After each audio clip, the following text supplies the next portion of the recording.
5 ऐसी common mistake जो वो लोग करते हैं जिनकी सैलरी का एक कंपोनेंट आरएसयू के फॉर्म में आता है। एंड नंबर 3 पर सीधा 10 लाख की पेनल्टी है। I manage money for almost 500 investors, of which majority are tech professionals. And almost her case में इन 5 में से कम 2 गलतियां गारंटेड मिलती हैं। पहली गलती, वेस्टेड आरएसयूज को बाय डिफॉल्ट होल्ड करना। अब जरा सोच के देखिए, आपकी सैलरी जिस कंपनी से आ रही है, आपका करियर जिस कंपनी की ग्रोथ पर डिपेंडेंट है, अब आपकी वेल्थ भी उसी कंपनी के स्टॉक में है। Sounds illogical, right?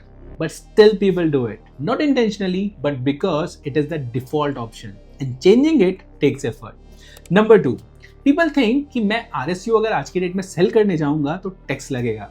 ये मैथ्स नहीं, ये बहुत बड़ा मिथ है। RSU जिस दिन वेस्ट होते हैं उसी दिन उसकी पूरी वैल्यू पे आपके स्लैब के हिसाब से टैक्स लग जाता है।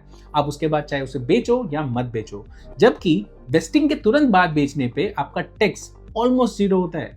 तो टैक्स बचाने के लिए होल्ड करना मैथ्स नहीं, मिथ है। अब number 3 and one of the most important one, if you work at a company that is listed outside India, then India में आईटीआर फाइलिंग के टाइम पर शेड्यूल फॉरेन एसेट फाइल करना mandatory है।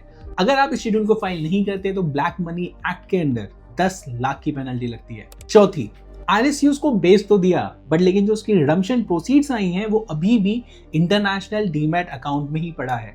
ना वो पैसा कहीं पे इन्वेस्ट हो रहा है, ना वो पैसा वापस इंडिया आया है ताकि आप उस पैसे को यूज में ले सके। पांचवी, एंड ये गलती सबसे स्मार्ट लोग करते हैं, पीपल थिंक दैट इंडिया में जैसे इक्विटी के ऊपर टैक्सेशन लगता है वैसे ही फॉरेन इक्विटी होल्डिंग्स पर भी टैक्स लगेगा। देखिए, इंडियन स्टॉक्स में short term and long term की डेफिनेशन टोटली अलग है what it is for foreign holding. Equity का मतलब ये नहीं कि Indian equity and foreign equity same तरीके से ट्रीट होंगे। Now you tell me how many of these mistakes you are making, and if you want to understand in entirety how taxation works in RSUs, then comment taxation.